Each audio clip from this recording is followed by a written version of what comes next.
მოგესალმებით, საზოგადოებრივი მაუწყებლის აჭარის ტელევიზია პირდაპირ ეთერში გთავაზობთ წინა საარჩევნო ტელეპროექტს არჩევნები 2014.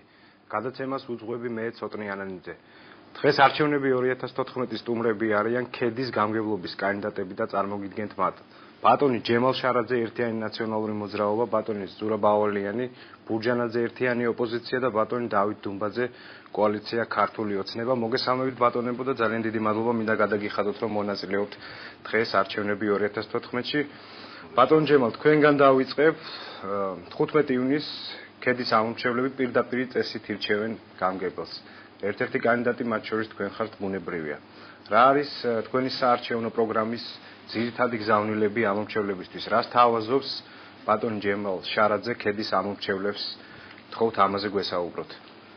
მოგესალმებით, მივესალმებით ჩვენს ტელემაყურებელს, ჩემს ძვირფას ქედელებს.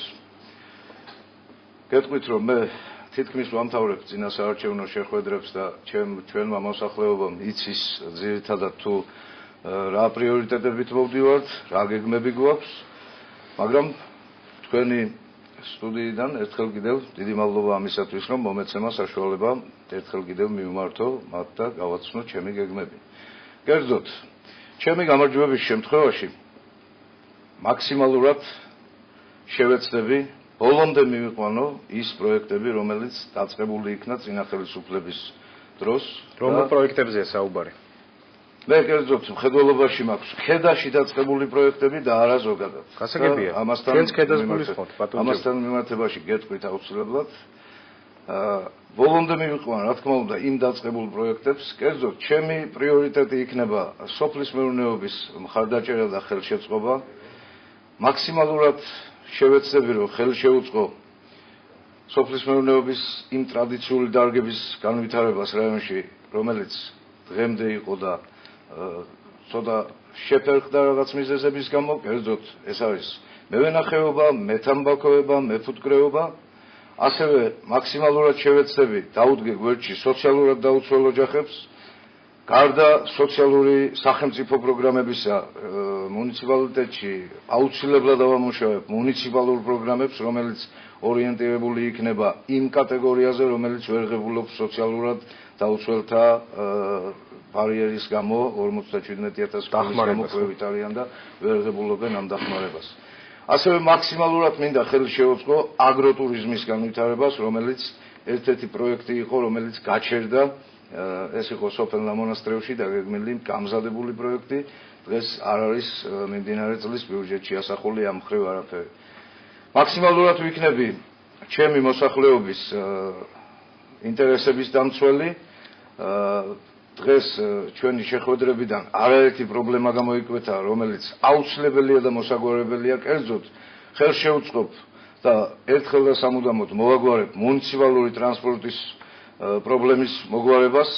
კერძოდ, მე ვფიქრობ, რომ ისეთ სოფლებში, როგორიცაა ხარაულა, ახო, ნამონასტრევი, უჩხითი, ზეზოფელი იგივე, აუცილებელია მუნიციპალური ტრანსპორტის შეყვანა, ვინაიდან ეს სოფლები წარმოადგენს ჭიებს. ძალიან დიდი მადლობა ბატონ ჯემალ, აუცილებლად დაგიბრუნდებით მორიგი კითხვით, ბატონ ზურასთან გადავალ, იმავე კითხვით ბატონ ზურა, კიდევ ერთხელ მოგესალმებით.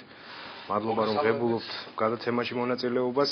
რა არის თქვენი საარჩევნო პროგრამის მთავარი გზავნილები ქედის ამომრჩევლებისთვის, რომ უთხრათ ტელემაყურებელს? დაიწყეთ. ზოგადად ჩვენი საარჩევნო პრიორიტეტები არის ის, რომ ჩვენ აბსოლუტურად პირდებით მოსახლეობას, რომ ერთად მოვაწესრიგებთ ქედას. რაც შეეხება ჩვენს პრიორიტეტებს, ეს არის ჯანდაცვა, განათლება, სპორტი, ტურიზმი, ასევე აუცილებელია სოფლად მაცხოვრებელი ხალხის დასაქმება. ჩვენ ადგილზე უნდა შევქმნათ ქედელ მოსახლეობას ის საშუალებები, რომ ადგილზე დასაქმდნენ, უნდა განვავითაროთ აუცილებლად ტრადიციული დარგები, რაც არის მევენახეობა, მეჩაიობა, ასევე უნდა შემოვიტანოთ აუცილებლად და დავნერგოთ და უნდა შევუწყოთ მაქსიმალურად ხელი, რომ ქედის მოსახლეობამ გააშენოს თხილი. თხილის პროგრამა მე ვფიქრობ იქნება პრიორიტეტული, იმიტომ რომ უამრავი რითი უნდა დაეხმაროს სახელმწიფო თხილის გაშენებაში? მე ვფიქრობ, რომ სახელმწიფომ დაეხმაროს უნდა და თხილის ენერგია უნდა შემოიტანოს და უსასყიდლოდ უნდა დაურიგოს ხალხს. რათა ხალხს мотивация მიეცეს იმისა, რომ უამრავი სავარგულები არის ფაქტურად გატყევებული და სარეველებითაა სავსე. რეალურად ქედის რაიონში კომუნისტების დროს, ანუ გასული 20-25 წლის უკან ქედის რაიონში იყო 205 ჰექტარი ვენახი. აქედან დარჩენილი არის ძალიან ცოტა ნაწილი, მაგრამ გვახსოვს 90-იანი წლები გაჭირვება ხალხმა ვენახი გაჭრა, ფაქტობრივად გააჩანაგა და ეხლა უკვე ხელმეორედ დაიწყო აღორძინება ამ დარგის. ქედის რაიონში ჰქონდა 299 ჰექტარი ჩაის პლანტაცია. რეალურად სპეციალისტებთან ერთად ჩვენ შევისწავლეთ, დარჩენილი არის დაახლოებით 220-230 ჰექტარამდე. ანუ ამის რეაბილიტაცია შეიძლება და 3 წელიწადში დაინტერესების შემთხვევაში და არიან კერძოდ ინვესტორები, რომლებიც დაინტერესებული არიან ნატურალური ჩაის წარმოებით, უნდა შეიქმნას ქედის რაიონში აუცილებლად პატარა გადამამუშავებელი ქარხნები, ფაბრიკები იმისათვის, რომ ქედაში მოწეული მოსავალი ინვესტიციების ხარჯზე, კერძო ინვესტიციების თუ სახელმწიფო უნდა შეფასება. არა, კერძო ინვესტიციების ხარჯზე. მე მაქვს მოლაპარაკება როგორც უცხოელ ადგილობრივ ბიზნესმენებთან, რომლებიც მზად არიან იმისათვის, ეს პროექტები განახორციელონ. გასაგების ბაზარი კიდე არ არის ძნელი მოსაძიებელი, მე მაქვს კავშირები და ურთიერთობები, რომ ქედაში მოწეული მოსავალი გასაგდეს ახლა. თქვენ იღებთ პასუხისგებლობას ამ შემთხვევაში ზურა პავლიანი რეალიზაციის თაობაზე? მე ვიღებ პასუხისგებლობას. კარგით. ძალიან დიდი მადლობა პასუხისთვის, ბატონ დავით. მოგესალმებით კიდევ ერთხელ, მადლობა მონაწილეობთ გადაცემაში. რა არის თქვენი მთავარი გზავნილები ამ ურჩევლებისთვის? რას თავაზობთ და თქვენი საარჩევნო პროგრამის ძირითადი მიმართულებები რაში გამოიხატება, რაში მდგომარეობს ბატონ დავით?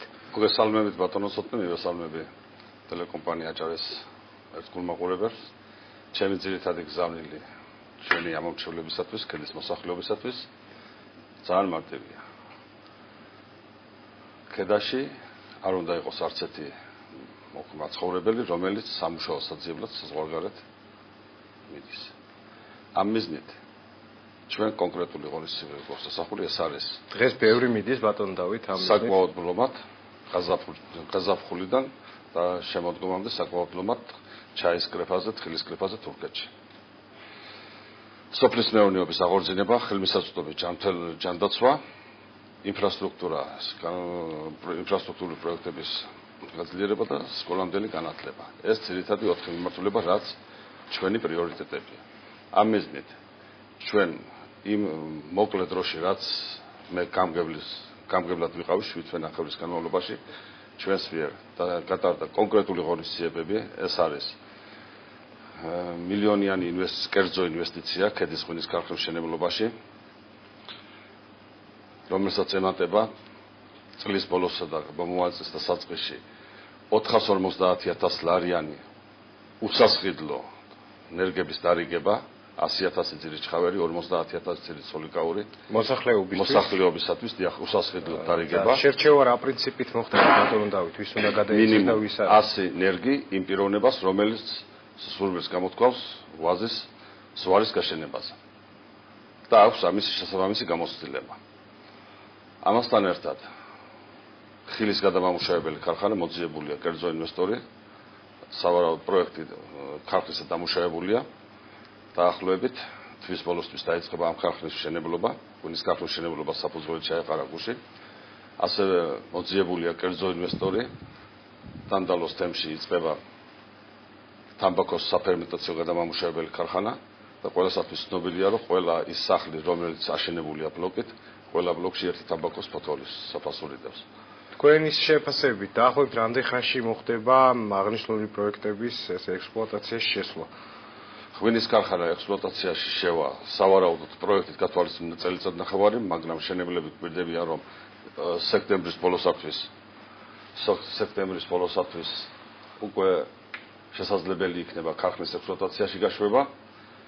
ასევე გვირდებიან, რომ წლის ბოლოსათვის, დეკემბრისათვის დამთავრდება ხილის გადამამუშავებელი ქარხნის მშენებლობა და ასევე მომავალ წლისთვის დამთავრდება თამბაქოს ქარხნის მშენებლობა. კეთილი, ძალიან დიდი მადლობა საარჩევნო გზავნილები რომ გააცანით ტელემაყურებელს. მე რიგით მეორე კითხვაზე გადავალ ბატონ ზურა, ამ შემთხვევაში თქვენგან დავიწყებ.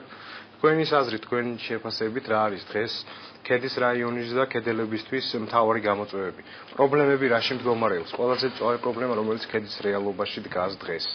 თქვენი თვალით დანახული. ქედის რეალობაში ფაქტიურად დგას პირველ რიგში სოციალური მდგომარეობა, ხალხი არის განსაკუთრებით მძიმე მდგომარეობაში, რეალურად ქედის მოსახლეობას არ აქვს ის შემოსავალი, რითიც ფაქტიურად საარსებო მინიმუმსაც კი ვერ იღებენ ეს მოსახლეობა. აქვს უამრავი პრობლემა, პრობლემები არის ინფრასტრუქტურაში მორყეულია ყველაფერი ფაქტიურად. მოსაწესრიგებელია როგორც სასოფლო შიდა გზები, ასევე საუბნო გზები. ჩვენი მოსვლის პერიოდში ჩვენ პირდებით მოსახლეობას რომ არა მარტო შიდა სასოფლო გზებს, არამედ საუბნო გზებსაც მოვაწესრიგებთ. აუცილებელია ქედაში ადგილზე დასაქმდეს ადამიანი და თხილის და ჩაის საკრება თურქეთში არ უნდა გადადიოდეს. ეხლა დაემატა კიდე პრობლემა, რომ ადამიანი რომელიც კვეთს საზღვარს, ფაქტიურად უხსნიან დახმარებებს. ეს რადგანაც სახელმწიფო საზღვარს სოციალურად დაუცველები გადაკვეთავს მოქალაქე, რომელიც სოციალურ დაუცველობის ღებულობს სოციალურ ზღვარს მიღვა იმყოფება ბაზარში და თუ გადაკვეთა სახელმწიფო საზღვარს ეხსნება სახელმწიფო საზღვარი ეხსნება დახმარებას. დიახ, არსებობს ეს ინფორმაცია. ეს სინამდვილეა, მე მქონდა ამომრჩეველთან კერძოდ ქვედაბზუზის შეხვედრა. ადამიანს, რომელსაც ძალიან უჭირდა იყო სოციალურად დაუცველი, ქონდა პოლისი, ადამიანს დაუჭდა გლანდების ოპერაცია გაუკეთა ბავშვს, სიცხეას. და ტიროდა ქალბატონი და ძალიან შემეცოდა და გულთან მივიტანე, რომ რეალურად არ დამიფინანსეს 299 ლარი დამიჯდა ოპერაცია, ქმარი წავიდა სამუშაო თურქეთში, რომ გადაეხადა ვალი. მესამე დღეს მოვიდა სოციალური აგენტი და მომიხსნეს დახმარება. ესეთი სიტუაციები არის მოსაწესრიგებელი. არის მოსაწესრიგებელი რაიონში. აქ სავარაუდოდ პრობლემა საკანონმდებლო დონეზე არის. საკანონმდებლო დონეზეა. მაგრამ სამწუხაროა და მე მინდა რომ ტელეეთერით მივმართო ზემდგომ ორგანოებს, რომ ისაც შეჭრილებული მოსახლეობაა და რომ გაითვალისწინონ ეს მდგომარეობა. გასაგებია, ქედის პრობლემებთან დაკავშირებით საუბრობდა ზურა ავალიანი, ბურჯანაძე ერთიანი ოპოზიციის გამგებლობის კანდიდატი ქედის რაიონში, ბატონ ჯემალ.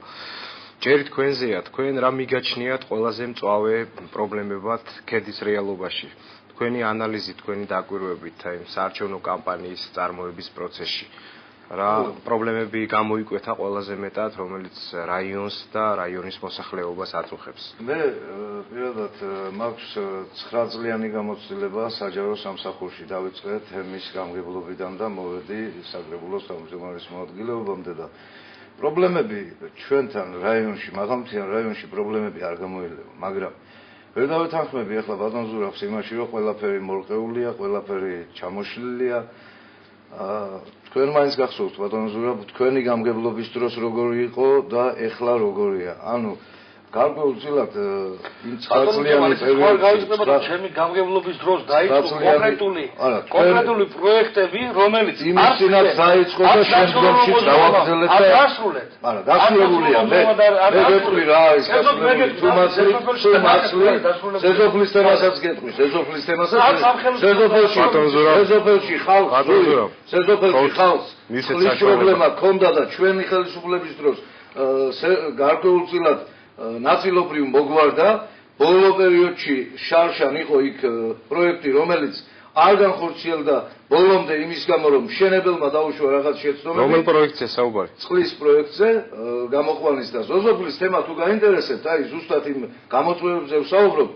დღევანდელი ხელისუფლების დროს, რომელმაც აი გაპირდა მოსახლეობას, რომ თქვენ კეთილდღეობაში და ფუფუნებაში გაცხოვრებთო, ამის სანაცვლოდ ზოზოფელში ზუსტად დაჯარიმებულია ხეთქეზე მთელი სოფელი. და დღეს განკითხავი არავინ არა, იმას ემატება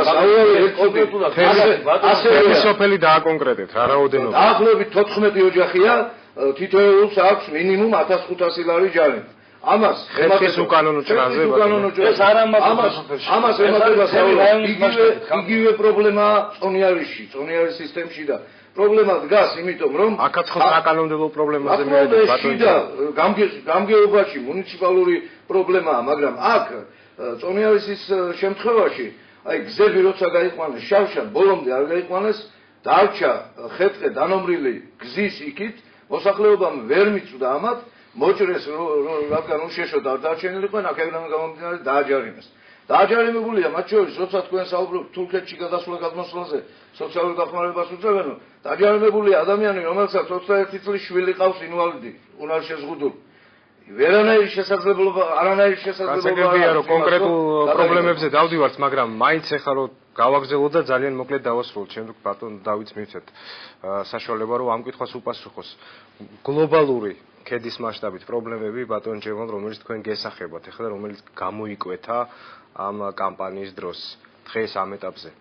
პრობლემები არის დღევანდელ ეტაპზე, რა თქმა უნდა, ახსენეს აქ საუბნო გზები, რომელიც ადგილობრივი მნიშვნელობის გზების დეპარტამენტს არ ეხება.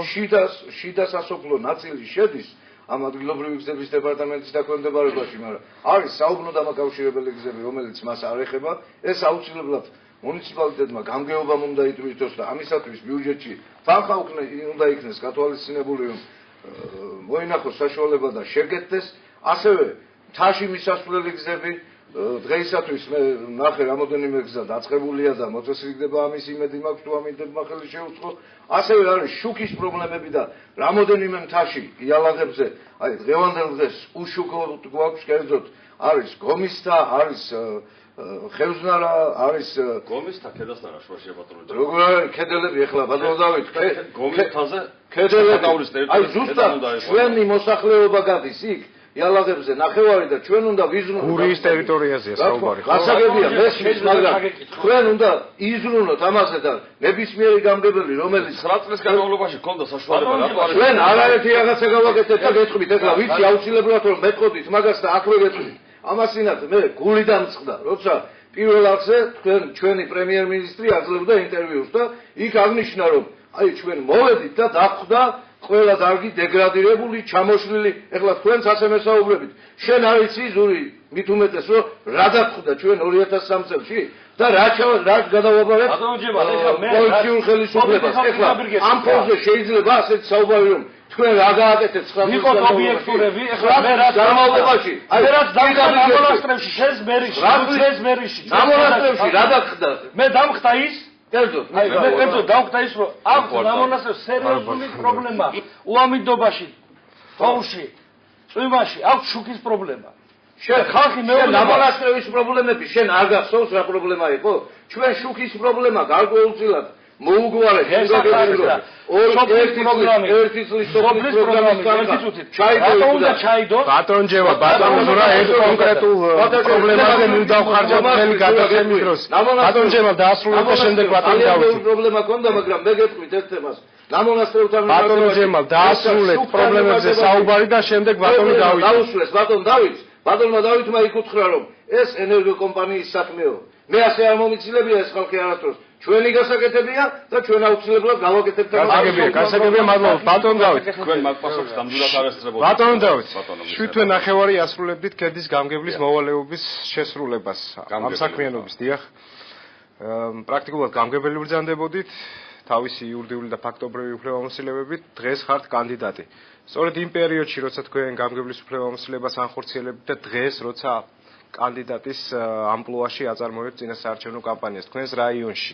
რა პრობლემები იკვეთება და ამ პრობლემების რანგირება რო გაგვიკეთოთ ყველაზე მწვავე რომელია და თქვენი თვალსაჩინო და თქვენი შეფასებით და რას წარმოშობს ზოგადად აი პრობლემების მოტივი, საიდან მომდინარეობს თქვენი დაკვირვება? ყველაზე დიდი პრობლემა რაც ქედის მუნიციპალიტეტში დგას ეს არის გახშირებული მეწყერები.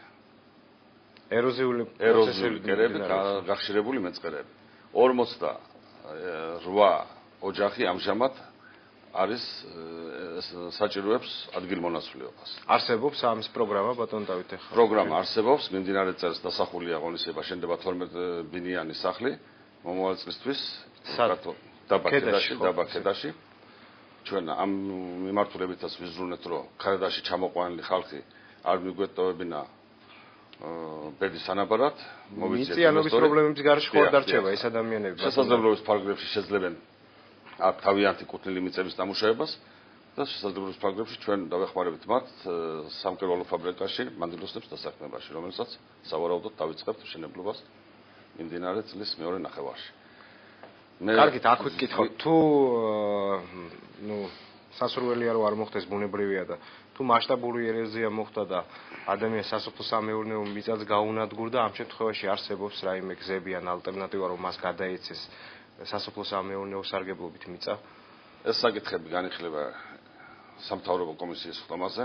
ჩვენ დავსახეთ კონკრეტული ღონისძიება რეგიონული განვითარების ფონდთან ერთობლივად მომავალ წლისთვის პრიორიტეტად დასახული არის ამ პრობლემების მოგვარება და ბიუჯეტში პრიორიტეტად გათვალისწინებული 800.000 ლარის დახარჯვა ამ პრობლემების გადაწყვეტისათვის. გასაგები წყლით მომარაგების საკითხი, რომელიც პრობლემა იყო ჩვენი სტუმრების დროს წინა გადაცემაში, ხულოს რაიონში, შუახევის რაიონში. რა მდგომარეობა ქედაში ამ თვალსაზრისით არის პრობლემა მწვავე ბატონ დავით? დაბა ქედაში საკმაოდ დიდი პრობლემაა წყლის მომარაგების საკითხში, ასევე პრობლემა დაბა აწკერში.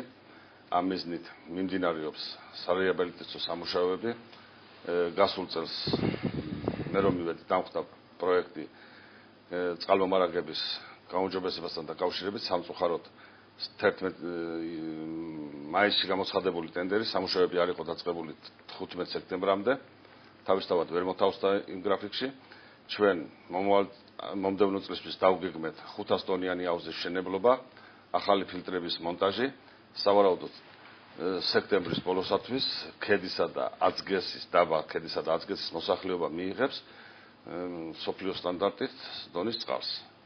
გასაგებია. ისთვისაც ჩვენ ვხარჯავ 1.600.000 გვაქვს გამოყოფილი, ამდენივე თანხა გვაქვს გამოყოფილი კანალიზაციის სისტემის მოგვარებისათვის. გასაგებია MGF-ის თანხა, მუნიციპალური განვითარების ფონდის თანხა, ეს არ არის ეს MGF-ის თანხა, ეს არის ჩვენი ბიუჯეტის თანხა, აჭარის აქვე მინდა გითხოთ, თქვენ როცა 1.5 მილიონის დახარჯვას აპირებთ წყლის სისტემების მოწესრიგებაზე, აი რო დაგხვდათ ის პროექტი, დღეს მაისია და რატო არ არის დამთავრებული აი ამ რომელ პროექტზე საუბრობთ? იგივე წყალსადენის გარანტიის იმიტომ ბატონო ჯემალ რომ თქვენ რო ტენდერი გამოაცხადებთ, არც კი ფიქრიათ ხელშეკრულება ისე გააფორმეთ, რომ არც კი ხელშეკრულება ჯერ მე არ ვაფორმებდი. შეფეხდა ბატონ დავით. იურიდიული ლაფსების გამო იურიდიული აბსოლუტურად დაუდევრობის გამო. დრაშტ გაუდევრობის გამო კი არ შეფეხდა. იურიდიულში გამოცხადებული ტენდერი მუშაობა რომ უნდა დაიწყოს სექტემბრის 15-ში არ იყო სამუშაოები დაწყებული. დაუდევრობის გამო კი არ შეფეხდა უნიათობის გამო, უყურადღებობის გამო და თუ ეს გასულ წელს ვერ მოესწრო. რაში გამოიხატებოდა უნიათობა ბატონ ჯემალ? გეტყვით თქვენ იყავით ხომ ეს სექტემბერში? ეხლა ხო თქვენ ხართ კაცო და დღეს მაისი მთავრდება და დღეს არ გაქვთ ეს პროექტი დასრულებული. ბატონ ჯემალ რომ დაასაბუთოთ უნიათობა რაში გამოიხატებოდა? უნიათობა ამ პროექტთან მიმართებით. მე ასე მიმაჩნია პირადად.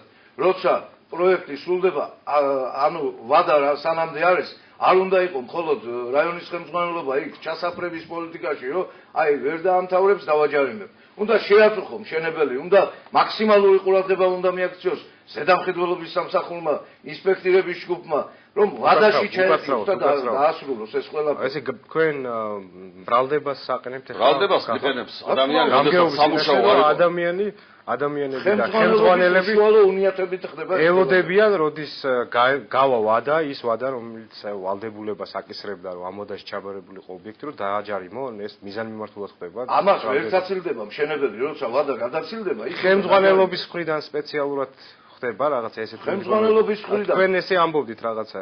გასაგებია, მე ვერ გამიგეთ თქვენ, როცა საქმე სიტუაცია გარსავს, გამოაცხადა პროექტი, რომლის რატო არ მთავრდება?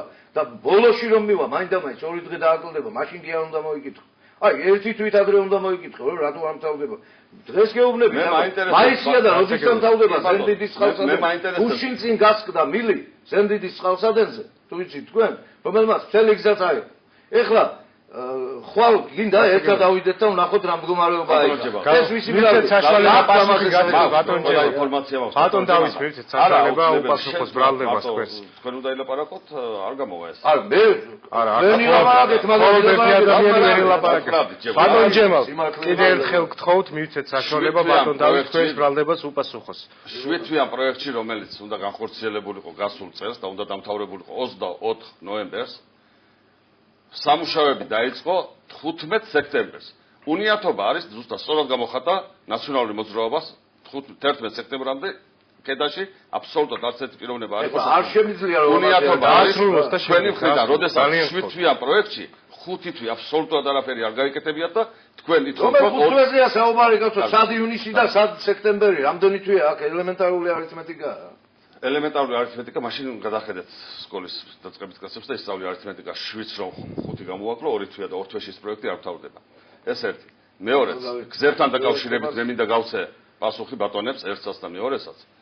ქედაში არის 1431 კილომეტრი გზა, საიდანაც 600 კილომეტრი არის ადგილობრივი გზების დეპარტამენტის ბალანსი. 751 კილომეტრი არის ქედის მუნიციპალიტეტის ბალანსი. თუ ჩვენ შევხედავთ იმ მდგომარეობას, რომ დაბა ახოში, ცენტრ ცხმორისში ვამბობ მე, განვითარებული მეწყერელი მოვლენები 11 წლის განმავლობაში განვითარებული მოვლენებზე არ მიგიქცევიათ ყურადღება, აბსოლუტურად ყველა შიდა გზა ახოს მიმართულებით თქვენ ხართ ბოლომდე ასული, რამდენი გაბიონია ჩამოსხმული და რამდენი საყრდენი კედელია? ბატონებო, ძალიან ბევრი მნიშვნელოვანი კითხვა არსებობს, ძალიან ბევრი მნიშვნელოვანი თვითონ ახოელები არ გაპატიებენ და ტელემაყურებელს აქვს სრული უფლება სხვა საკითხებთან დაკავშირებითაც მიიღოს თქვენი პასუხები, ასე რომ ყველას მოგიწოდებთ, ნუ ვცდილობთ თემას გავხსნით. ძალიან მოკლედ მოვრჩეთ ამ თემას, გადავდივართ სხვა მნიშვნელოვან კითხვებზე. ბატონო დავით, ბატონ ზურა, ბატონ ჯემალ. მე მგონი თქვენ გესაუბრებით. გაქვთ ვალდებულება, რადგან გადაცემაში მოგბრძანდით მომისმინოთ. ძალიან მოკლედ. ამოვწურეთ ეს თემა, ძალიან ბევრი მნიშვნელოვანი საკითხია, რასთანაც დაკავშირებით მოსახლეობას თქვენი პასუხები აინტერესებს და შესაბამისად ეხა უკვე უპრეანია რომ დავსვათ ეს კითხვა. ბატონ ზურა, პირველი თქვენ პასუხებთ ამ კითხვას. იმ შემთხვევაში თუ გახდით ქედის რაიონის გამგებელი, რა მიდგომები გაქვთ კონკრეტული, რომ თქვენი საქმიანობა ამორჩევლების მოსახლეობის წინაშე გახადოთ უფრო მეტად ანგარიშვალდებული და უფრო მეტად გამჭვირვალე. მე თუ გავხდები გამგებელი, ამ შემთხვევაში ქედის რაიონში პირდები ამორჩეველს იმ ადამიანებს, ვინც მე ხმას მომცემს და ვინც არ მომცემს ხმას. მე ვიქნები ქედის რაიონის გამგებელი და ყველასთვის, ყველა პოლიტიკური ძალის წარმომადგენლისთვის ვიქნები მე გამგებელი. რეალურად მე რასაც პირდები ადამიანებს, მე ვარ სიტყვის და საქმის კაცი. მე ასე მისწობს ქედის რაიონი. მე ახლა რო ხდები ამორჩევლებს, ყველანი აბსოლუტურად იწონებს ჩემს გადაწყვეტილებას, რომ მე ხელმეორედ მინდა რომ გავხდე ქედის გამგებელი და რეალურად გადაუწყვიტო უამრავი პრობლემები. ქედაში დაწყებული პროექტები 2005 წლიდან, რომლებიც უნდა დასრულებული იყოს. ანგარიშვალდებულებაზე მე ვღებულობ ანგარიშვალდებულებას, ბატონო ცოტნე, აუცილებლად ვღებულობ, იმიტომ რომ ქედის მოსახლეობა მე მისდობს საქმით და სიტყვით, კიდევ ერთხელ ვიმეორებ. აუცილებელია რომ ქედის რაიონში მოწესრიგდეს ყველა დარგი, ყველა სფერო. ქედის რაიონს სჭირდება პირველ რიგში მაქსიმალურად უნდა განვითარდეს ის ტრადიციული დარგები, რაზეც მე ვსაუბრობდი. მე ვპირდები ქედის მოსახლეობას, რომ მე აუცილებლად მოუტან გვიან შემოდგომაზე ან ადრე გაზაფხულზე 9 მილიონი თხილის ნერხს და დაურიგებთ უსასყიდლოდ, აბსოლუტურად. არის დაინტერესებული სერიოზული პიროვნებები, რომლებიც მე დავიდგებია მხარში და ჩვენ ერთობლივად გადავწყვეტავთ საქმეს. მე ვპირდები ქედის მოსახლეობას. ვინ არიან ეს ადამიანები, შეგიძლიათ დაასახელოთ? არიან ადგილობრივი, ასევე უცხოელი ინვესტორები. მე ვპირდები ქედის ამორჩევას და მოსახლეობას აბსოლუტურად, რომ ყველა სოფელი აირჩევს თავკაცს. სოფლის ხელმძღვანელს აირჩევა თავკაცი, შევთვის იქნება მისაღები, რომელიც სოფელის გადაწყვეტავს. როგორ მოხდება ეს არჩევნები? ჩვეულებრივად მივა სოფელში, მოვიწვევ კრებებს, საერთო კრებებს, სადაც ექნება სოფლის უმრავლესობა. უმრავლესობა რომ გადაწყვეტავს, რომ პიროვნება უნდა იყოს სოფლის ხელმძღვანელი, არა აქვს შევთვის მნიშვნელობა, ის იქნება ნაციონალური მოძრაობიდან, ქართული ოცნებიდან თუ სხვადასხვა პარტიების წარმომადგენელი. თავარია იყოს საქმის, სიტყვის და ადამიანების ერთგული. მე პროფესიონალიზმზე დავამყარებ ყველაფერს აბსოლუტურად. ყველა დარგში. გასაგებია, მადლობა, ბატონ ჯემალ. თქვენ რა მიდგომები გაქვთ კონკრეტული იმისთვის, რათა თუ გახდით ქედის რაიონის გამგებელი, უფრო მეტი ანგარიშვალდებულება გქონდეთ მოსახლეობისა და ამორჩევლების წინაშე და უფრო მეტად გამჭვირვალე იყოს თქვენი საქმიანობა. პირველ რიგში ბატონ ზურაბს მინდა შევეკითხო, თუ როგორ აპირებს ყველა სოფლის თავკაცის არჩევას, როცა პარლამენტის ბოლო დადგენილებით ჩვენი მუნიციპალიტეტის საჯარო მოსამსახურეთა თანამშრომელთა რიცხვი სადღაც მთლიანობაში ჩამოდის სულ 45 ადამიანზე და დღევანდელი მოქმედი კანონმდებლობით არ ეყოლება ბევრ სოფელს თავკაცი და თითქმის თემების გაერთიანებაზეა საუბარი ბატონ ზურაბ ამ ხრივ გადახედეთ გადაწყვეტილებას და შემდგომ მიეცით დაპირება. რაც შეეხება ჩემი გზავნილი ჩვენს ამომრჩეველზე, ჩვენს მოსახლეობაზე, ეს იქნება ის რაც მე შეხვედრებზე შევბირდი მოსახლეობას, კერძოდ ჩემი გამგებლობის შემთხვევაში მაქსიმალურად მოვახერხებ იმას, რომ რაშიც მოტყუებული დატოვა მოქმედმა ხელისუფლებამ, კოალიციურმა მთავრობამ ჩვენი მოსახლეობა წინასაარჩევნო დაპირებების დროს გარწმუნებთ, რომ მაქსიმალურად ბოლომდე დავდგები იმისათვის, რომ შევასრულებიო შესაძლებლობის ფარგლებში და მოვთხოვოთ თქვენთან ერთად. მე ვიქნები გამგებელი, რომელიც არ ვაპირებ კაბინეტში ჯდომას იმისათვის, რომ ვიღაცა მოვიდეს და გამახალისოს მეთქი. თვეში მე 10 დღეს გამოვნახავ იმისათვის, რომ 10-ვე თემში მივიდე და ადგილზე გადავჭრა მოსახლეობასთან ერთად მათი ჩართულობით მაქსიმალურად შესაძლებლობის ფარგლებში ყოფითი პრობლემები. დანარჩენი, რაც შეეხება იმას, რომ ეხლა ბატონი ზურაბი ამბობს, ბატონი დავითი ნერგების დარიგებას, თხილის ნერგების შემოტანას, ჩვენმა მოსახლეობამ თვითონ ძალიან კარგად იციან და მათი გამოცდილება აქვს, თუ მის ნაკვეთზე რამდენი რამოდის და რამდენას მოიწევს. მე ვიქნები თითეული მათგანის დამცველი, მე ვიქნები თითეული მათგანის ხელშემწყობი და აბსოლუტურად ფორმა ანგარიშის ჩაბარების საზოგადოებასთან იქნება მხოლოდ უშუალო შეხვედრები თუ სხვა ფორმასაც აირჩევთ, მაგალითად პრესას, მედიას, სხვადასხვა ღონისძიებებს. მე გითხარით, რომ ყველა თემში თვეში ერთხელ მოვახერხებ მისვლას იმისათვის, რომ ანგარიში გაუკეთო მოსახლეობას. რაც შევპირდი, რა თქმა უნდა, იმის გამკეთებელია. ანუ სწორედ მაგას შემოქმედებო, მე უშუალო შეხვედრის ფორმით, ხოლო ამ შემთხვევაში თქვენი გეგმა ეს არის. მაგრამ აქ იქნება ეს გამჭვირვალე და არ იქნება კარს მიღმა გაკეთებული. შემოქმედებო, ნუ შეგეშინდებათ 15 იუნის თქვენი გადაწყვეტილება დააფიქსირეთ თითოეულ უბანზე. დღეს არის რაიონში ის რომ ჩვენ პირადად ჩემ პარტიას ნაკლები რესურსი აქვს ვიდრე მოქმედ სახელმწიფო პარტიას, მაგრამ მე მჯერავს ჩემი კედელებისა, რომ ისინი მიიღებენ გადაწყვეტილებას და ამაში დაუწმუნდი დღეს, როდესაც პრემიერს 3 საათიანი გადაცემა ჰქონდა და ის აანონსებს იმას, რომ ნაციონალური მოძრაობა 5%-იან ბარიერს ვერ გადალახავსო. აქვე გეტყვით, რომ ივანიშვილი თავის დროზე იძახდა, რომ 3%-იანი პარტიაა ესო და ეხლა მე ვფიქრობ ერთად უნდა დავდგეთ იმისათვის, რომ საქმის კეთება ვისაც შეუძლია, იმან უნდა აკეთოს და მე მგონი ჩვენ გვაქვს საკმაო გამოცდილება იმისათვის, რომ თქვენს ოპონენტებსაც აქვთ სრული უფლება ამ სტუდიაში დროით ისარგებლონ. ბატონ ჯემალ, თქვენ ცდილობთ თემას გადაუხვიოთ ხოლმე და ამიტომ თავს მივეცი უფლება, რომ გაგაწყვეტინოთ. ბატონ დავითი, თქვენ ისევ და ისევ შეგახსენებთ, რომ მოვალეობას ასრულებდით და გარკვეულად ალბათ ამ თვალსაზრისით გქონდათ მთელი რიგი ღონისძიებები და რაში გამოიხატებოდა და სამომავლოდ თუ თქვენ ქედის ამორჩევლებმა აგირჩიეთ ქედის რაიონის გამგებლად. რა მიდგომები გაქვთ იმისთვის, რათა თქვენი საქმიანობა უფრო მეტად ანგარიშვალდებული და გამჭვირვალე იყოს?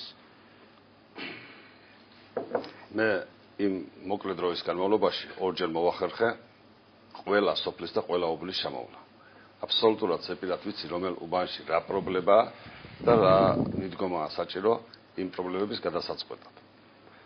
ყველაზე იოლი ურთიერთობა, კომუნიკაცია არის, როდესაც სოფლის მოსახლეობასთან ერთად სახავენ ღონისძიებას და წყვეტ მათთან ერთად.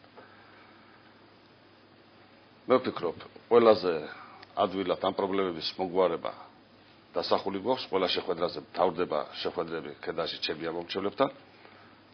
პირველი რაც იქნება, კიდევ ერთხელ ჩამოვლა მათთან ერთად, იმ მაჟორიტარ დეპუტატებთან ერთად, ყველა სოფლის, ყველა თემის და იმ პრობლემების კიდევ ერთხელ შესწავლა და პერიოდულად ყოველთვიურად ანგარიში მათთან, იმ შესრულებულ სამუშაოებს. ყოველთვიურად ფიქრობთ. ყოველთვიურად ანგარიში ჩაბარება ისე უშუალო შეხვედრის უშუალო შეხვედრის. არსებობს ამის რეალური რესურსი, ამისი არსებობს, თავისუფლად არსებობს, ქედაში 69 სოფელია. თავისუფლად არსებობს ამის შესაძლებლობა, რომ ორი სოფელის მონახულება შეძლოს ადამიანმა თვეში ერთჯერ. ის რაც ბრძანა ბატონმა ჯემალიმ, რომ რაოდენობას ამცირებსო დღევანდელი ხელისუფლება, ეს არ ეხება ბატონო ჯემალ მაღალმთიან რაიონებს, რომ იცოდეთ. არ ეხება მაღალმთიან რაიონებს. ასე რომ თქვენ ძალიან უნერვიულობთ მაგ საკითხთან დაკავშირებით, საკადრო პოლიტიკასთან დაკავშირებით, იქნება თავისთავად ეს პრობლემა. მოტყუებული არ დარჩეთ ხალხი. კაცაკებია, მადლობა. და ის მე მინდა ბოდიში ბატონო ცოტნე. დიახ. მე არ ვიცი თქვენ რა გაქვთ ხედველობაში რა შეპირდა დღევანდელმა ხელისუფლებამ და რაში მოატყუა, მაგრამ 8 თვის განმავლობაში მე არ მქონია შემთხვევა ბატონო ჯემალ ქედაში პიროვნება შევპირებოდი და არ შემესრულებინა. ვთქვი, გავხსნით ვილის რა ხარ. აი თქვენ მერიში ყოფნის დროს შევპირდი მოსახლეობას რომ ერთ კვირაში ამ კლუბში შუქი გექნებათ. გავიდა 5 თვე იმის შემდეგ და მე მეუბნებიან ბატონო ჯემალ, მესამე დღეს იმ კლუბში შუქი იყო. თქვენ გერისელი ხართ. აი ეს და საკუთარ სოფელში შედით და ნახეთ. ეს რომ გავალთ ეხლა რომ გავალთ. ბატონო დავით, ეხლა მე მაქვს კონკრეტულად შეკითხვა თუ შეიძლება. ბატონო მე დავყიდე. თუ შეიძლება უბრალოდ დავამთავრე. დავყიდე მე უჩხეთის მოსახლეობას რომ დავიწყებ ასფალტის საფარის დაგებას და უკვე ვიწყებ ასფალტის საფარის. ესე შეპირდით ხარაულას ბატონო ჯემალ. რატო ხო შეპირდით ხარაულას და ეკაკადრეთ ადამიანებს რომ ბეჭედი არ დამირტყია და ხელი არ მომიწერიო. ბატონო დავით, ხა მოდით შეპირებებს ნუ ვიძლევით ისეც რისი დამკეთებელი არ არის ხო? სოფელ წონიარიში დაპირდით, ხალხს კი არ დაპირდით, უთხარით რომ მაგ ჯარიმებს მე გადაგიხდით. და როგორ გადაგდებიათ ეს თქვენ დღეს მომჩევება როგორ გადაგდებიათ თქვენ ახლა რაღაც მაგნოშკების დადებას რაღაც კიბიშკული რაღაცებს დავანებოთ თავი რა მოდი როგორ ბატონო შეურაცხყოფაზე არ გადავიდეთ ძალიან ხოთ ერთმანეთს პატივი ვცეთ ერთმანეთს მე მაქვს კონკრეტული ფაქტები და რაღაცები რომ რაღაც სიურპრიზები მზადდება ყოველ შემთხვევაში მე ამას გამოვაშკარებ ძალიან მალე მოგიწოდებთ სიმშვიდისკენ ორთავეს გადავდივართ სხვა საკითხებზე საარჩევნო გარემოს შეფასებაზე ძალიან გთხოვთ ოპონენტები ხართ ერთმანეთს პატივი ვცეთ ბატონ ჯემალ თქვენგან დავიწყოთ თითოეული თქვენგანი საარჩევნო კამპანიაში ხართ ჩართული რადგანაც გამგებლობის კანდიდატები ბრძანდებით როგორ აფასებთ საარჩევნო გარემოს რამდენად გაქვთ საშუალება და შესაძლებლობა სრულფასოვნად აწარმოოთ საარჩევნო კამპანია საარჩევნო კამპანია პირადად ჩემი პარტიისათვის ნამდვილად არ არის ხელშემშლელი პირობები იმიტომ რომ ჩვენ ვართ ისეთი ადამიანებით დაკომპლექტებული პარტია რაიონში რომ ნამდვილად არ გვაქვს ხელშემშლელი პირობები და არცად არ მქონია ინციდენტი ასე რომ ეხლა ჩემს ოპონენტებს მოქმედ სახელმწიფო პარტიას წერანაც ვახსენე რომ არის ფაქტები რომ საჯარო რესურსს იყენებენ კონკრეტულად გეტყვით რომ ერთ-ერთი თემის გამგებელი ავალებს თავის დაასახელეთ კონკრეტულად ძალიან გთხოვთ თავის გეტყვით ამაზე თავის ქვეშევრდომებს იმას რომ აი ვინ რაკეტებს ვინ გვაძლევს ხმას მომიტანე ეს სიები გარდა ამისა თქვენ შეგიძლიათ ამოიღოთ კადრები ბატონო ჯემალ კონკრეტულად თემის სახელი გვარი თქვენ შეგიძლიათ ამოიღოთ კადრები აჭარის ტელევიზიიდან ის რომ რომელ კადრებზეა საუბარი? ამასინად გაიმართა მე ბატონო ჯემალ დაასახელოთ კონკრეტულად მოგთხოვთ პასუხს. აუცილებლად ვაცადოთ ბატონო დავით ცოტა ხანი. თქვენი ტელევიზიიდან შეგიძლიათ ამოიღოთ კადრები ამასინად კედაში კოალიცია ქართული ოცნებამ გამართა მაჟორიტარი დეპუტატების წარდგენა და იქ ჩანს რომ სკოლის საათებში მაღალი კლასის მოსწავლეები ყავთ მოყვანილი, ჩაცმული მაიკებით და ჩანს ეს შეგიძლიათ ამოიღოთ. ვინ მოიყვანა? ყოველ შემთხვევაში ალბათ სკოლის მოსწავლეს აქვს თუ არა უფლება თავისნებით მივიდეს მაგალითად ყოველ შემთხვევაში სწავლის თქვენ აძლევთ შეფასებას რომ მიიყვანა კოალიციას მოუწევა სასწავლო პროცესში არ აქვს უფლება ვინმეს გაკვეთილიდან მოხსნას და წაიყვანოს და შეგიძლიათ დაადგინოთ ის რომელ საათზე იყო ის შეხვედრა თქვენ ესე რომ ბატონო თქვენ დაადგინეთ ამაზე ვასაქმეები გვაქვს რაზე ბატონო რას ლაპარაკობთ აი თქვენი დეპუტატები კონკრეტულ სკოლებში გინდა კონკრეტულ აი სოფელ დაასახელეთ კონკრეტულ სკოლიდან მოიხსნა რამოდენიმე მოსწავლე და წამოვიდა ასევე ცხმორისის სკოლიდან ეხლა ის რომ აქ არ ყოფილაო ამას კადრები ადასტურებს და ადმინისტრაციული რესურსის გამოყენება ახსენეთ თქვენ შეგიძლიათ კონკრეტული ფაქტები გააჟღეროთ ადმინისტრაციული რესურსის გამოყენება ადმინისტრაციული რესურსის გამოყენებაზე აი მე გეტყვით რომ ერთ-ერთ თემში არის ფაქტი და დავუდებ ამას მალე ძალიან აი ახლა აცხადებ ტელევიზიით სოფლიო გვიყურებს ება თქვი კონკრეტული თემი პიროვნება ძალიან გქონთ ეხლა ნუ ბატონ ჯემალ ადმინისტრაციული რესურსის გამოყენების სამასახელებელი მე გეტყვით თქვენ ვინ არიან და იღეთ შემები გაწყვეტ თქვენ რას თქვით ეს არის დასჯა ბატონო ჯემალ თქვენ ეხლა რამოდენიმე წამის წინ განაცხადეთ რომ ფაქტები მაქვს და გავასაჯაროებ ამ ყველა რომელ თემს ეხება და რა ფაქტია საუბარი უახლოეს პერიოდში რა ფაქტია საუბარი გასაგებია ის რომ და თემის გამგებელი ავალებს თავის გასაგებია რომ კონკრეტული პიროვნების დასახელებისაგან თავს იკავეთ, მაგრამ რა ფაქტებია? გასაგებია, რა ფაქტებზია საუბარი? ავალებს თავის ქვეშევრდომს, ანუ თანამშრომელს გამგებობისას რომ აი მომიტანე შენი სოფლიდან ჩვენი მხარდამჭერთა სია სახელობით და რა ტიპის მტკიცებულება გაქვთ ამ ფაქტის დასადასტურებლად? არის ამას აღიარებენ გასულ ახლა არის ასეთ ხალხი. ხო და ადამიანთა აღიარება. მე ჩემი სიტყვის პასუხისმგებელი ვარ გასულ. რამდენ დღეში იხილავს საზოგადოება? თქვენ ძალიან ბევრი სიტყვის პასუხისმგებელი მე რა თქვი შევასრულე და ეხლა კარგად გავით შორს არ წავიდეთ ძალიან გთხოვთ შორს ნუწახვალთ მე მაქვს ძალიან ბევრი რაღაცის თქმის საშუალება უბრალოდ ამ ეთერში ვერ ჩავეტევი ყველაფერში და ეხლა საარჩევნო სიტუაციაზე ვისაუბროთ მაქსიმალურად შევეცადოთ ის რომ აი თუნდაც თქვენ რო წახვიდეთ ეხლა ცოტა ეხლა თუ გასულს თქვენს უპასუხებთ საარჩევნო დაკავშირებით რეალურად რა ხდება ბატონ ჯემალ ძალიან მოკლედ გვიპასუხეთ საარჩევნო გარემოს როგორ აფასებთ დღეს საარჩევნო გარემო თუ არ მივიღებთ ხედველობაში იმას რომ იხევა ჩვენი პლაკატები ვისი მხრიდან იხევა ეხლა ამას ნამდვილად ვერ შევძელი რომ ეს დავსაკეთო აი ქარიხევს როგორ კოალიცია ქართული ოცნება ბურჯანაძე საერთოდ ალბათ დამეთანხმება ზურაბი შექმნილია ჯგუფი რომელიც ამაზე მუშაობს ამის გარეშე პლაკატის ჩამოხევა მისით არ ხდება ჯგუფი სპეციალურად შექმნილი ალბათ ეს ეხლა თვითონზე ასე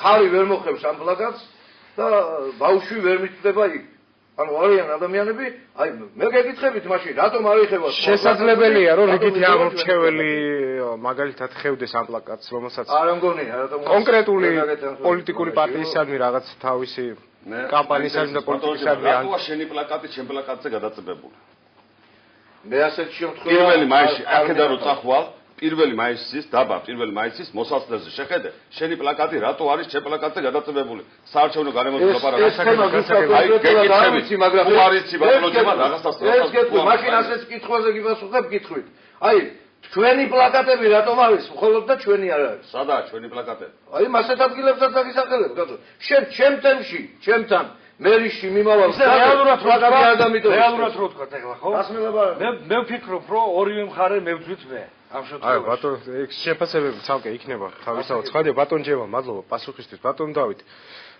თქვენ როგორ აფასებთ საარჩევნო გარემოს ერთ-ერთი კანდიდატი ხართ და რა შეგიძლიათ უპასუხოთ ამ შემთხვევაში თქვენი ოპონენტის ბრალდებას ადმინისტრაციული რესურსების გამოყენებასთან დაკავშირებით აბსოლუტური სიცრუეა ბატონი ჯემალის სიტყვები მე ბატონო დავით ის სიცრუე არის აგრობარათი რომ მიაქვს შენი სოფლის დავკაც და ეუბნება რომ აი მე მოგიტანე ესეც სიცრუეა აბსოლუტური ტყუილია აი მაშინ აზრია რა აქვს საუბარს და ეხლა აბსოლუტური ტყუილია აგრობარათი თუ დაინტერესდება სოფელში თქვენ რასაც აგრობარათი თავის ბატონ ჯემა ჩვენ არ შეგვიძლია რომ გავიდეთ ამიტომ თქვენ უნდა მობრძანდეთ კონკრეტული ფაქტები თუმცა ბრალდებებს ამში მე მივედი პირადად და ჩემი მეუღლის კუთვნილი აგრობარათი ბატონ ჯემალ მივცეთ საშუალება ბატონ დავით უპასუხოს ყველა მცეთ ერთმანეთის რეგლამენტს და დროს პატივი ძალიან გთხოვთ ამისკენ მოგვიწოდეთ ის რაც პლაკატების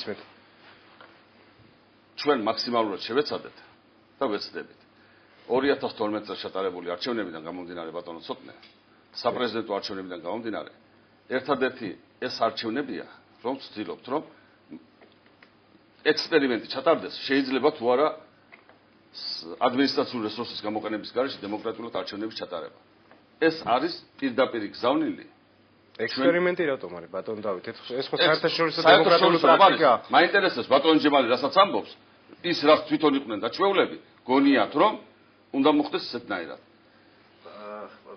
რაც შეეხება შეაფასეთ დღევანდელი საარჩევნო გარემო რაც შეეხება მე მაინტერესებს ბატონი ჯემალის და ბატონი ზურას ესე სიამის ტყუპებივით მოლაპარაკებით ამ საკითხების მიდგომა ბატონო დავით სიამის ტყუპებს შემადარებთ და მაგი მოიკითხეთ თქვენ 2011 წლის ჩათვლით მუშაობდით უშუალობის სამსახურში მე ვბრძანეთ გუშინ ეთერში რომ ამის შემდგომ თქვენ იყავით კოალიციის ბათუმის ორგანიზაციის ერთ-ერთი დამფუძნებელი საიდან მოხდით მოდით თქვათ ესე ქედაში ხო ესე არ არის რა თქვენ ბატონო ჩემო თქვენ გინდათ როგორი ცხოვრება იცი ქედის გამგებელი უნდა ცხოვრობდეს ქედაში ქედის ტკივილით უნდა ცხოვრობდეს ის კი არა რომ გამოისეირნოს ამოვიდეს როცა მოუნდება და შუადღეზე ყავადალიოს და წამოვიდეს ბათუმში ეგ არის ბატონო თქვენ მაგის რაც შეეხება ეხლა თქვენ რო იძახით სიამის ტყუპებს მე არა ვარ სიამის ტყუპები თქვენ ახართ პირდაპირ გეუბნები. ახლა ზურაბ რაც შეეხება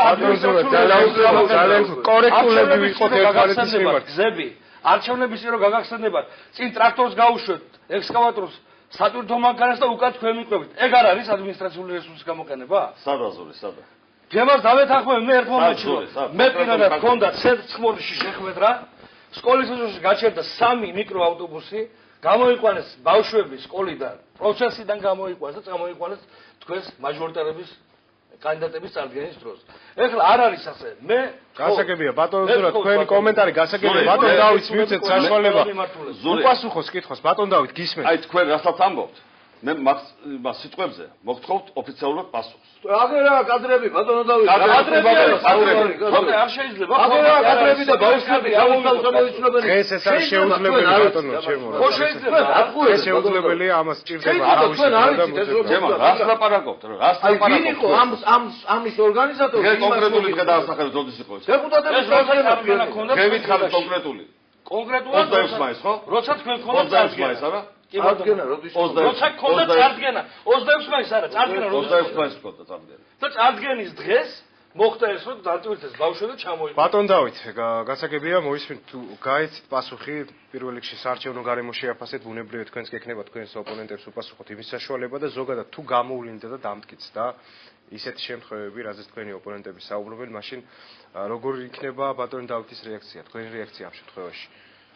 არც ერთი შემთხვევა მე დარწმუნებული ვარ ბატონი ჯემალი და ბატონი ზურაბი რომ ამბობენ ადმინისტრაციული რესურსის გამოყენება გამორიცხულია არც ერთი შემთხვევა არ დაფიქსირდება შეუძლებელია რომ დაფიქსირდეს ეს მათი სურვილია რომ იყოს ბატონო დავით ის რასაც ჩვენ არ წავალ კადრების უნახავთ კი ბატონო ბატონ ჯემალ უნდა მივცეთ საშუალება თქვენ ვერ ნახავთ დღეს ამ კადრებს იმ შესაბამის თქვენ თუ გინდათ რომ ეს ესე იყოს ბატონ ჯემალ არიან სახლებში ბატონ ჯემალ და გამორიცხულია თქვენ რასაც ამბობთ მივცეთ ბატონ დავით საშუალება გაცეს პასუხი ძალიან გთხოვთ საარჩევნო გარემო არის საკმაოდ 7 არის კონკურენტულარიანი სამართლიანი არის ძალიან კონკურენტულარიანი ძალიან 7 მე ის შეხვედრები 69 დაგეგმილი შეხვედრიდან 44 შეხვედრა ჩავატარე ვერც ერთ შეხვედრას ვერ მეტყვის ვერც ბატონი ჯემალი ვერც ბატონი ზურა რომ აუგად რომელიმე მომეხსენებინოს ან გადაუსულიყავ იმ ზღვას რაც თქვენ არა მაგრამ არიან ადამიანები ბატონო ჯემალ მე ვამბობ იმ შეხვედრებს რაც სტარდება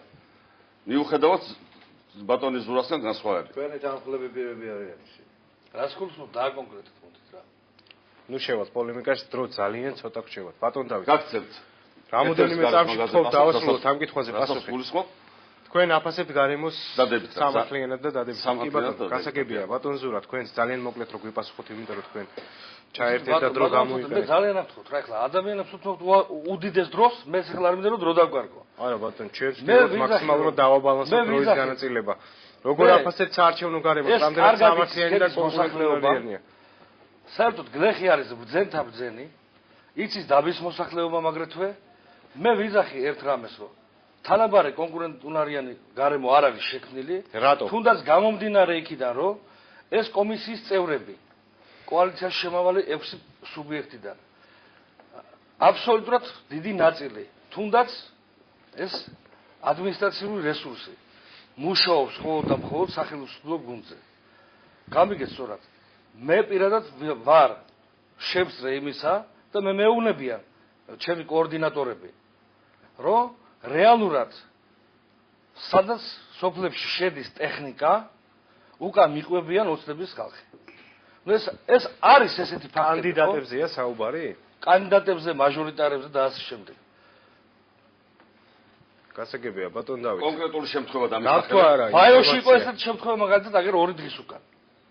ბაიოში გეგმიური შეხვედრა იყო და ესა და გეგმიური იყო, მაგრამ გეგმიურს წინ რატო ასრობს ტრაქტორი? და რატო ახსოვს ზურა ბატონო. მე ხო არ წინააღმდეგი არ ვარ, ზემი მოწესრიგდეს, მაგრამ უნდა უკავშირებთ არჩევნებს. უნდა მოსმეს კედის რაიონში და სრულიად საქართველოში არჩევნები უნდა ჩატარდეს. მე არ ვერულო, მე სანერულო არაფერი არ მაქვს და განსხვავებს სიამის ტყუპების ახლა მაღაზი მინდა კონკრეტულად მე დრო მაქვს და გაგცემ პასუხი ბატონო. ძალიან ცოტა დრო გაქვს. მე ვერ ვიქნები ნაციონალური მოძრაობის სიამის ტყუპი 2009 წლის 23 მარტს იარაღი ჩამიდეს, მე კარგად იცი ეს ყველაფერი თქვენ. ჩამიდეს იარაღი წელიწად ნახევარი მე პატიმრობაში გავატარე. უნდა ვიცოდე კარგად, როდესაც მე ბაგნოს არ მუშაობდი. 2009 წელს არ მუშაობდი? 2009 წელს მუშაობდი, მაგრამ მე სხვა არ მუშაობდი? მაგრამ მე რატო უნდა ბატონო დავით, მოდი. მოდით ერთი რამაა რა. მაინტერესებს, რატო მე უნდა ბატონებო, სხვა ძალიან კარგად გავუწევთ საარჩევნო თემატიკას საარჩევნო თემატიკა ყოველი ადამიანი არის დაწინაურებული. ქართული ოცნება პირდებოდით, მე პირადად 2012 წლის არჩევნებში ხმა მივეცე ქართულ ოცნებას იმის გამო, რომ ქვეყანაში აღდგებოდა სამართალი. აბსოლუტურად არ აღდგა სამართალი, ხო? კაცეგებია ბატონო ზურაბ, ჩვენ საარჩევნო საკითხებს გავსვით, ძალიან ცოტა გვაქვს დრო, მაგრამ მე მაინც ვესწრები რომ თითოეულ თქვენგან შემაჯამებელი სიტყვისთვის 2 წუთი მომგანჭოთ, ბატონ ჯემალ დაიწყეთ. 2 წუთს არ უნდა გასცეს ასეთ შემთხვევაში შემაჯამებელი სიტყვისთვის და უნდა დავასრულოთ გადაცემა ჩვენ პრაქტიკულად ამოვიწუროთ იმ პოლემიკისათვის, რაც ჩვენ შორის გაიმართა კამათი, მაგრამ ჭეშმარიტება კამათში იბადება უნათქვამია და მე მგონი იმის სახებია ესეც. მე გთხოვთ, რომ შეგეშინდებათ იმ ზეწოლისა, რაც დღესდღეობით ხდება. მობრძანდით არჩევნებზე, არ დარჩეთ მოუსვლელი, მაქსიმალურად გამოვიყენოთ ჩვენი უფლებები, ჩვენი ხმა იმისათვის, რომ ერთხელ და სამუდამოდ მოწესრიგდეს რაიონის ბედი. ამ შემთხვევაში მხედველობაში მაქვს გამგებლის არჩევნები, საკრებულოს არჩევნები. ჩვენ საკმაოდ კარგი გუნდით მოვდივართ, თქვენ იცნობთ ალბათ ჩვენი პარტიული სიის ადამიანებს, ქალბატონი ტატიანა სიაბიძე უდგას პარტიულ სიას სათავეში და ექიმი ქალბატონია, რომელიც ნამდვილად არ გააწმილებს თქვენს იმედებს. ასევე ჩემ შემთხვევაში მინდა გთხოვოთ, რომ ერთხელ კიდევ მემდოთ და გამომცადოთ, მაქსიმალურად გვირდებით, რომ ვიქნები სამართლიანი, ბოლომდე დავიცავ თქვენს უფლებებს და რაც შეგვირდით ჩემი შეხვედრების დროს თქვენთან სოფელში ადგილებზე, აი იმ სიტყვის ბოლომდე შემსრულებელი გახლავართ. მე ვერ შევეგუები უსამართლობას, ვერ შევეგუები იმას, რომ ვინმეს ზეწოლით და ვინმეს მითითებით იმართებოდეს რაიონი, ჩვენ რა თქმა უნდა ამ არჩევნებით ვერ შევცვლით ქვეყანაში ზოგად ფონს და ზოგად სიტუაციას, მაგრამ ერთხელ და სამუდამოდ ქედას ეყოლება არჩეული გამგებელი და მე პირდებით იმას, რომ ვიქნები აბსოლუტურად თქვენი უფლებების დამცველი. გასაგებია, მადლობა ბატონ ზურაბ, თქვენი დასკვნით შემაჯამებელი სიტყვა 2 წუთი გაქვთ თქვენც. მე მინდა ჩემს თურფას ამორჩევლებს, ქედელებს, ქედის მოსახლეობას მივმართო, თქვენ გააკეთებთ ბურჯანაძე ერთიანი ოპოზიციის კანდიდატების პირადად ჩემი მხარდაჭერის. გააკეთებთ იმას, რომ თქვენს მომავალს, თქვენი შვილების მომავალს, ზოგადად ქედაში ეკონომიური მდგომარეობის გაუმჯობესების, ზოგადად იმ პროექტების მე რაზეც ვსაუბრობ მთელი ამ შეხვედრების დროს, მაქსიმალურად გაძლევთ გარანტიას და სიტყვას, რომ ჩემი არჩევის შემთხვევაში აბსოლუტურად ყველა პროექტი იქნება განხორციელებული, იქნება დაცული ყველა ადამიანის უფლებები, თავისუფლებები, მოწესრიგდება ქედა. ჩვენი ლოზუნგი არის, რომ მოვაწესრიგოთ ქედა. აი ამ შემთხვევაში ზოგადად მოვაწესრიგოთ საქართველოს ქვეყანა. ჩვენ გავაკეთებთ მაქსიმალურად ჩემი გუნდით, ჩემი სიის მაჟორიტარებით, მაჟორიტარი კანდიდატებით, სიის შემადგენლობით. არიან ყველა კომპეტენტური, სინდისი, პარტიოსნებით და განსაკუთრებული ურთიერთობით გამორჩეული ხალხი, რომლებიც დღე და ღამ იზრუნებენ იმისათვის, რომ აბსოლუტურად ყველა შეპირება იყოს განხორციელებული. რაც შეეხება ბიუჯეტს და ბიუჯეტთან მიმართებას, ბიუჯეტი იქნება აბსოლუტურად გამჭვირვალე, ხარჯვითი ნაწილზე მაქვს მხედველობა. ყველა ამორჩევლისთვის, ყველა ადამიანისთვის იქნება ხელმისაწვდომი ნებისმიერი ინფორმაციის მიღება, თუ სად რა იხარჯება. ყოველი თეთრი იქნება მიმართული თქვენი კეთილდღეობისათვის შემოქმედებო. 15-ში ნუ დაიზარებთ, მობრძანდით არჩევნებზე, დააფიქსირებთ თქვენი კონსტიტუციით მონიჭებული უფლება, სამივე ბიულეტენის შემოხაზეთ ნომერი 3 და მე ვიქნები გარანტი იმისა, რომ ეს სიტყვა იქცევა საქმეთ. დიდი მადლობა. გასაგებია, დიდი მადლობა ბატონ დავით, თქვენც გააქვთ 2 წუთი იმისთვის, რათა შემაჯამებელი სიტყვით მიმართოთ აჭარის ტელევიზიის მაყურებლებს. დაიწყეთ. ჩემო ძვირფასო ქედელებო, მოგმართავთ ხოვნით, გააკეთეთ სწორი არჩევანი 15 ივნისს. თქვენ იცით რა აღშენებლობითი პროცესები მიმდინარეობს ქედაში, ერთობლივად გვაქვს დასახული კონკრეტული ღონისძიებები. მე ნამდვილად არ მინდა რომ ექსპერიმენტების დონეზე გადავიყვანოთ ქედის მუნიციპალიტეტი და ის ღონისძიებები, რომელიც დავსახეთ, განვახორციელოთ ერთად ვიზრუნოთ ქედის მომავალზე. მე დარწმუნებული ვარ, რომ ის კანდიდატი, მაჟორიტარი კანდიდატები, რომელიც წარმოადგენდა კოალიცია თითოეული თემის მიხედვით, ნამდვილად ღირსეული კანდიდატები არიან, თავისი ცოდნით, განათლებით, ადამიანური რესურსებით და მათთან ერთად თავისუფლად შესაძლებელი იქნება იმ პრობლემების მოგვარება, რომელიც თქვენთან ერთად შევისწავლეთ და დავსახეთ ქედის რაიონში. მადლობა კიდევ ერთხელ. ძალიან დიდი მადლობა თითოეულ თქვენგანს რომ მიიღეთ დღეს გადაცემაში მონაწილეობა. მე ტელემაყურებელს შევახსენებ რომ ჩვენი სტუდიის სტუმრები იყვნენ ბატონი ჯემალ შარაძე, ერთიანი ნაციონალური მოძრაობის ქედის გამგებლობის კანდიდატი, ზურაბ ავალიანი, ბურჯანაძე ერთიანი ოპოზიციიდან და ბატონი დავით დუმბაძე, ბლოკი ქართული ოცნებიდან. კიდევ ერთხელ მადლობას მოგახსენებთ. წარმატებებს გისურვებთ თითოეულ თქვენთაგანს. დიდი მადლობა ტელემაყურებელს რომ ამ ხნის განმავლობაში ჩვენთან ერთად იყო. არჩევნები 2014 პარასკევამდე გერჩდობებად ნახვამდის.